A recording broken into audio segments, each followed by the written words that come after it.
দোকান বসা নিষেধ করে দেন, না তো এত গুনাহ হবে, এত গুনাহ। বুঝতে পারছেন, উরুস করলে নেকি হয় আর মেলা করলে গুনাহ হয়।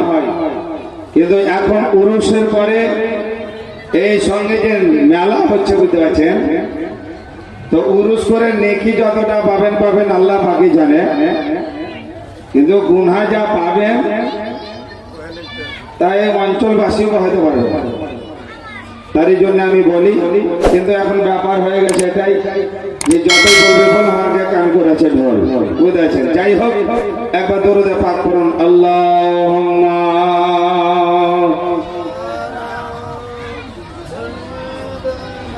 মাওলানা